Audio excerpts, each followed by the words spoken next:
What's up, everybody? It's me, Erica, and this is your Bling Empire review.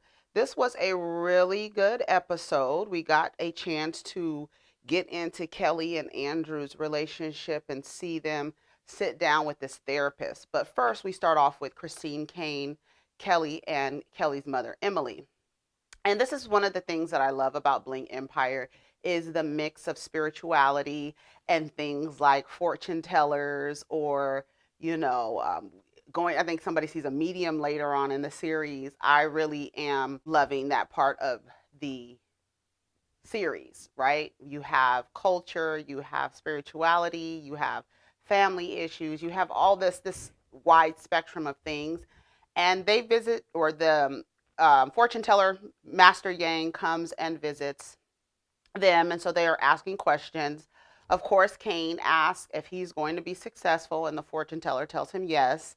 Christine, she was raised Christian, so she really doesn't have a lot of experiences with fortune tellers or, anything like that. So she asks, is she going to have any more kids? And the fortune teller tells her 5 more. And he's a little old Asian man, Master Yang. He had his hat on and his suit. He was very dapper. He came in. It was cute. And then Kelly, she asks, of course, about love. And he tells her that she's basically looking for noble, true love, and that her current relationship, there's doubt, and letting her know that there are more men out there for you. In other words, Ed Kane said, baby, she could have asked Siri that, and Siri could have told her, girl, there's some more men out there for you, not just Andrew. And basically, Andrew is broke, is what her mother said. She said, my daughter needs to be with someone who is financially stable, and Andrew is not financially stable. He tells her it's very important to find a water element person who will kind of, mesh with her. So that was the end of the fortune teller. Then Kane rents out a bowling alley, which was very nice. Kevin is there. Kim is there. He tells Kim that she was childish, or he explains that Kim was childish and disrespectful. He doesn't know how he feels right now about, reconciling with Kelly. He feels like she was childish and disrespectful at Anna's house. Kim is bowling. She cleans the bowling balls where the fingers go. She's bowling with plastic gloves. I don't blame her. Kevin is still mad. He says they're basically letting her know that she needs to apologize. Guy also shows up. Anna shows up with her son and his girlfriend. Anna lets Kim know directly to her face that it was disrespectful to go into a person's home. Kim is really trying to put it all on Guy, but it wasn't just Guy. Now, Guy apologizes. He apologized, and she was like, no. It's not even what y'all did. That wouldn't have happened if you didn't go into my house. And that's where you fucked up, is when you went into my house. And there's no way around it. There's no way around it.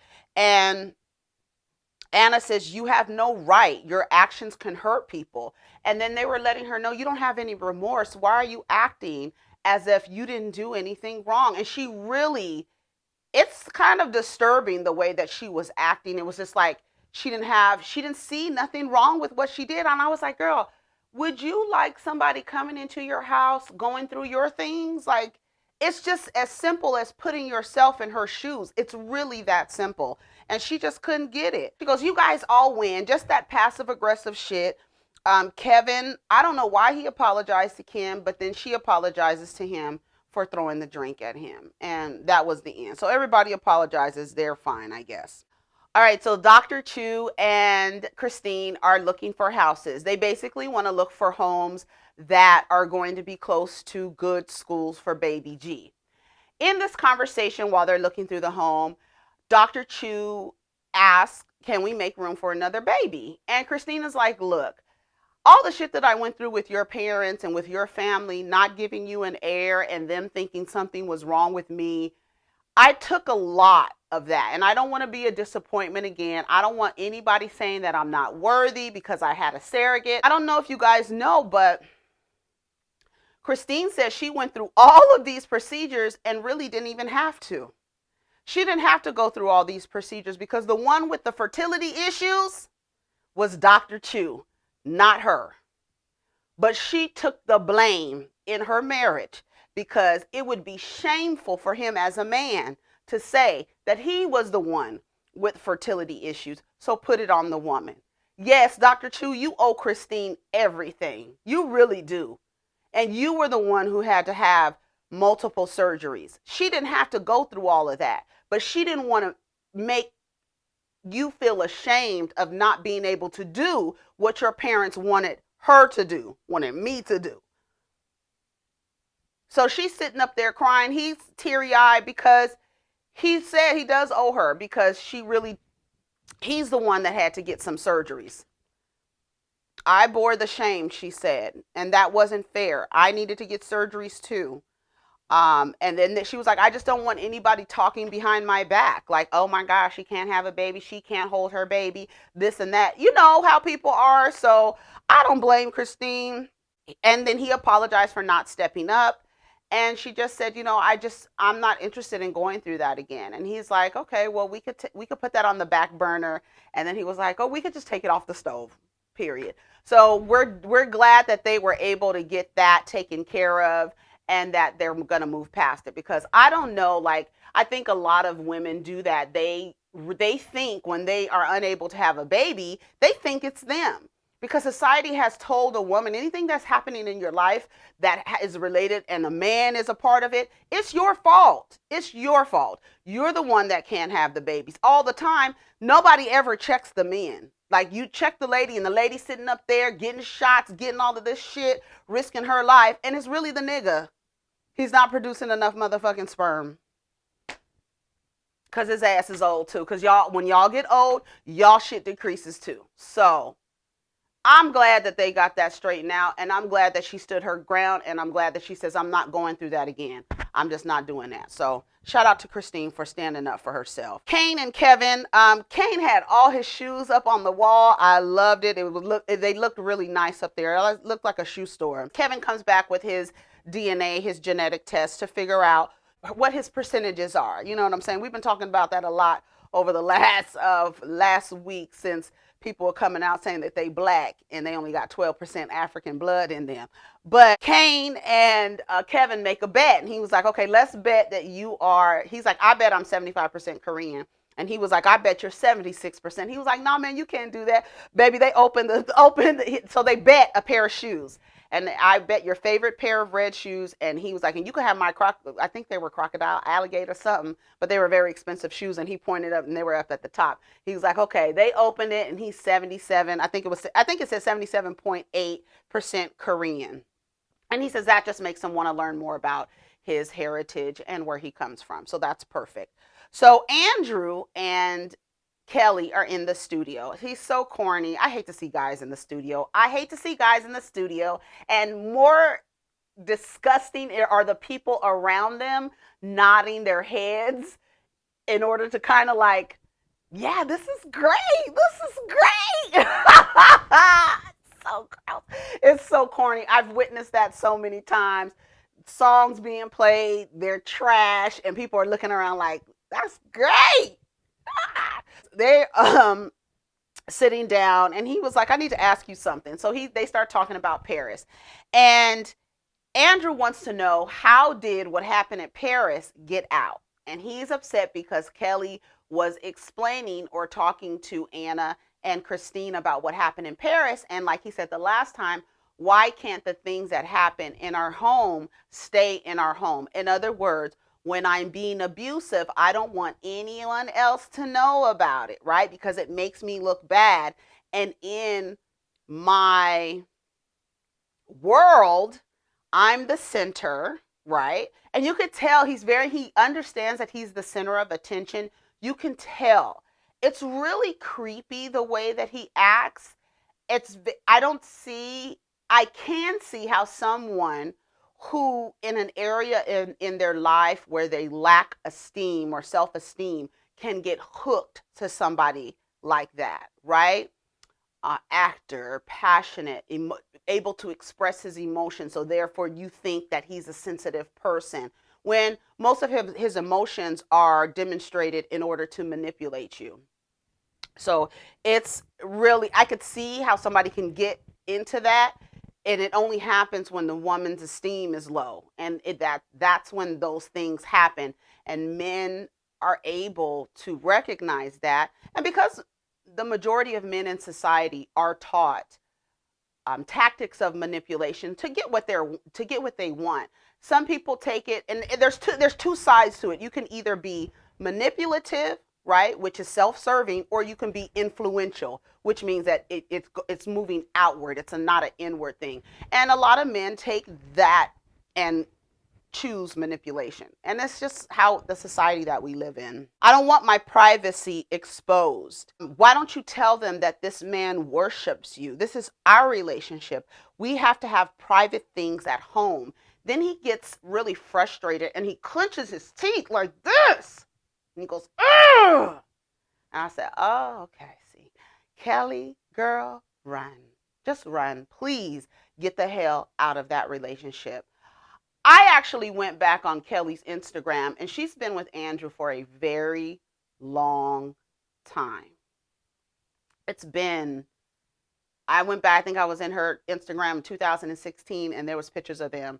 Great guy. This is his birthday. Like, oh, I don't, maybe they were friends around that time that I saw them, but I was like, oh, she's been hooked. They've been hooked together for a very long time. He's like, have they never seen someone angry? And she's like, no, but you're extreme. Your anger is extreme. It's unpredictable. And then he says, well, don't you love me? What did he say? Do you not love me? So a positive and a negative together. Do you not love me, or do you?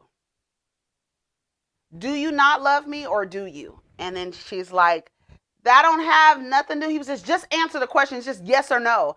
And she's like, that's not even what it's about. And he starts grabbing her wrist, and she's like, no, I gotta go. I'm out of here. And she leaves. And I don't blame her. And he's sitting there because he starts to cry. He starts that crying stuff. It's just real creepy. And I'm sure that people who have had experiences like that found witnessing that again were probably a little triggered by that, because it's very clear that that's an abusive relationship. And a lot of people correlate abuse with being able to see scars and bruises and scratches and things like that. But a lot of people do a psychological and emotional abuse, right? And he's emotionally abusing her. And it's really, really sad. So we'll get back to them when they go to the therapist. Kevin, Kelly, and Kane, they are sitting down and they are talking about wanting to find Kevin's birth parents. And he reads in this little paper here that his grandpa took care of him until he gave him up for adoption because he wanted him to have a better life. So his grandfather raised him first for a little while. Doesn't even seem like he remembers that, but then he gave him up for adoption. And Kevin lets us know that his mom is coming to town. He's going to talk to her about trying to find his birth parents. So that brings up something in Kim, and she starts talking about how her parents separated as well. I think Kelly's mother is a single mom, and then Kim's mom, she doesn't say how long she was single, but she explains that her mom and dad got a divorce, and her father, when they were getting a divorce, asked her to choose, and she chose her mother, like most children are going to do. Like most little children are going to say, well, this is the lady I came from. This is who is actually making sure that I survive. I'm going to stay with her. And that's just how it goes sometimes. The majority of the time, not all the time. We know it's not all, it's some and all that other foolishness. But she says she lost contact with her dad, and her dad knows where she is because her grandmother hasn't moved. So if he really wanted to get in contact with her, he can outreach to her grandmother and find her, but he hasn't done that. And so she's feeling a kind of way about that. So now we're at the therapist. And I'm going to just read what I wrote because I took a lot of notes on that. It's like all of this are notes on Kelly and the therapist. She's sitting down with the therapist, and the therapist again asks, when was your last fight? And she says, it's not even about the last fight. The fights don't stop.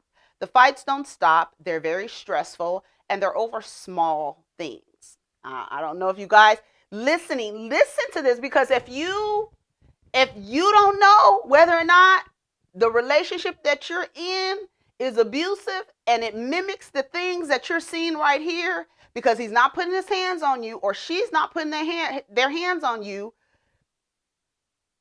listen, because this was a lesson for everybody, okay?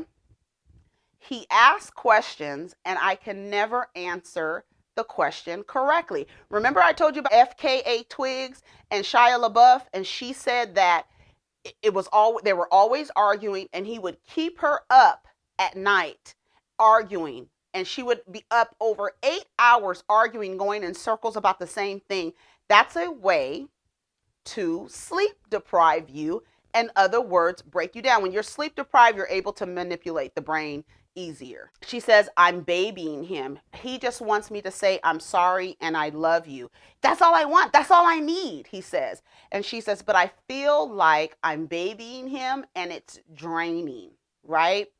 Then she tells him, I feel like that you are replaying childhood issues of rejection and abandonment. Remember the last time he said would call his mother and the mother would never pick up, and then would finally call back and say, girl, I can't deal with his emotional outbursts. So he has some things that he needs to work on individually before trying to get into a relationship and asking the person he's in the relationship with to replace his mother, and so he can work out his childhood trauma on her.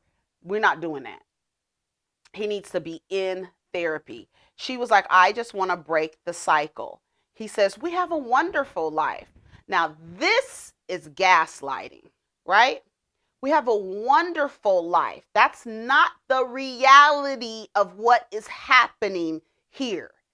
And the therapist says, no, I want you to get to a place, baby, where you prefer to live in reality. I said, come on, therapist. Because she's sitting here telling you that there's a problem, and you're sitting here saying that you guys have a wonderful life.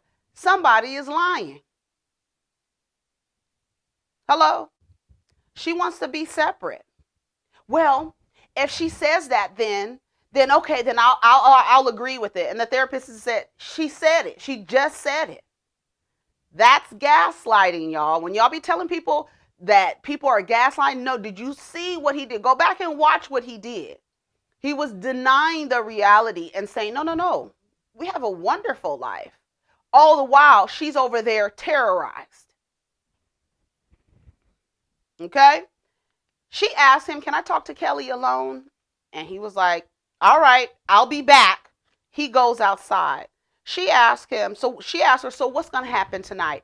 Either you gonna go home and make wild, passionate love, or you're going to take action. What are you going to do? Because the therapist can see what's going to happen. She could see the cycle already. They shoot over to him. His ass is outside performing, on his knees praying, manipulation. Do you understand what's happening here? Okay. Do you see what's happening? Because he knows the cameras are there. He's very aware of the cameras.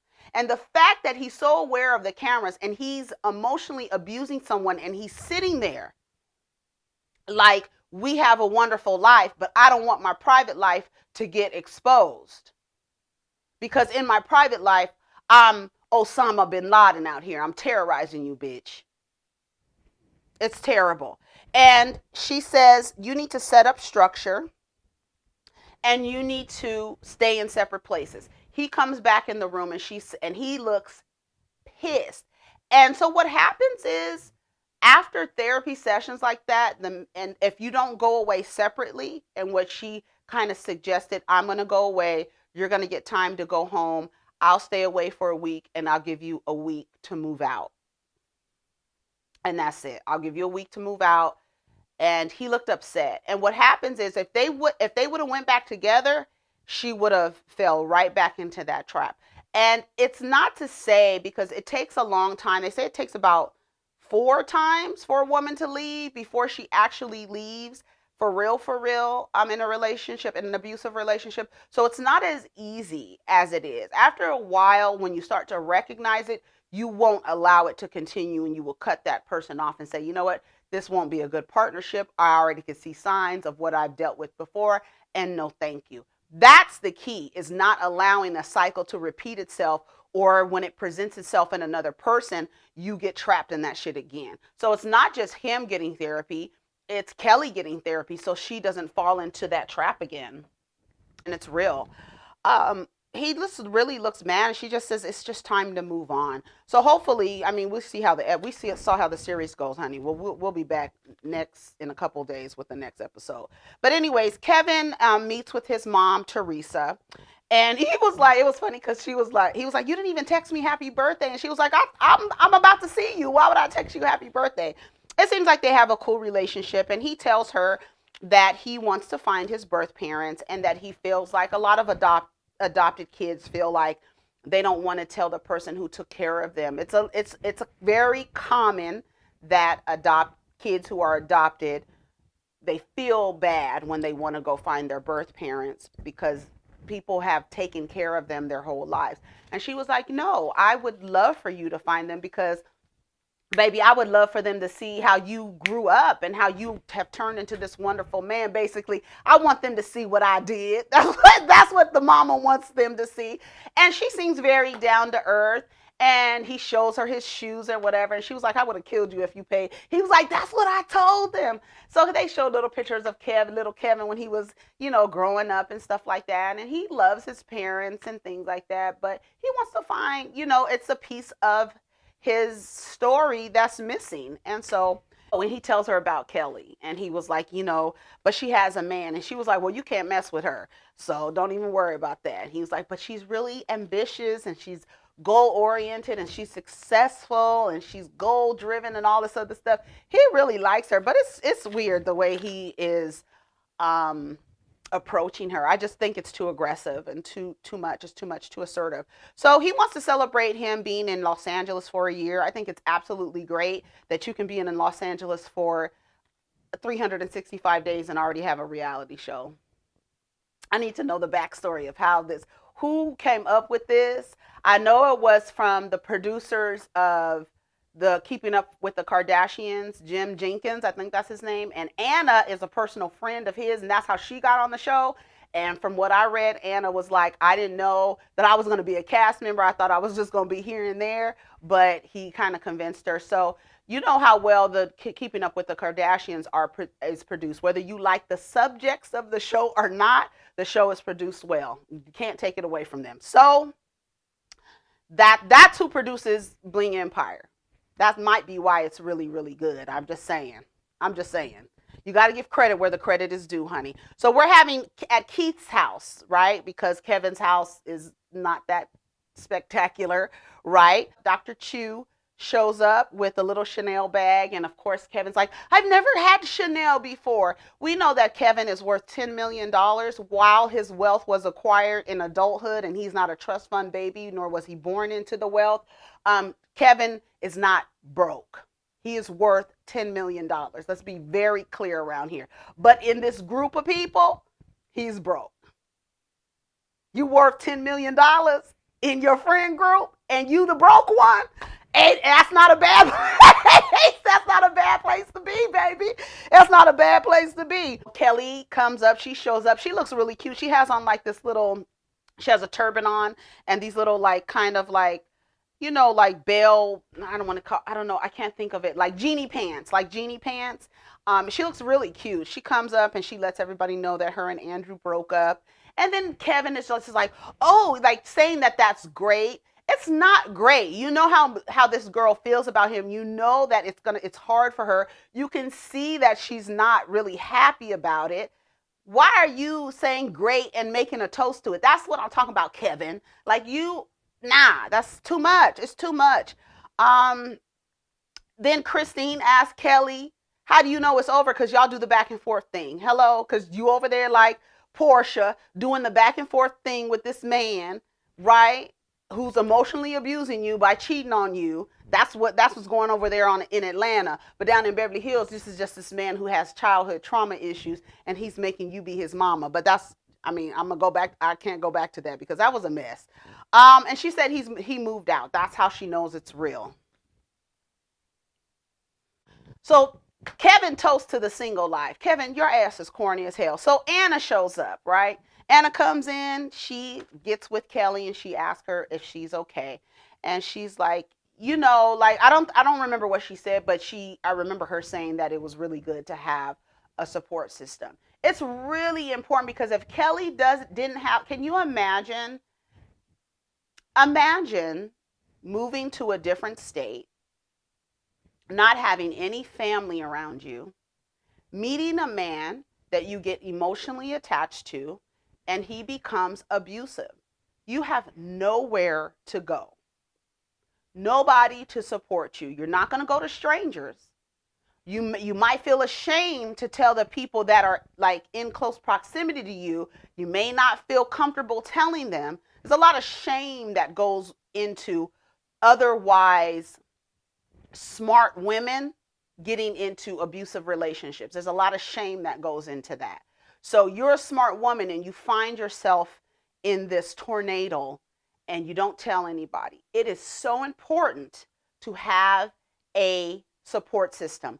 That's why part of one of the, I guess, the tenets in abuse is to isolate the person. Make sure that the things that you're going through are private and that no one else knows. Getting upset when you actually share what happened, that doesn't put your abuser in a good light. The abuser, not your abuser, the abuser.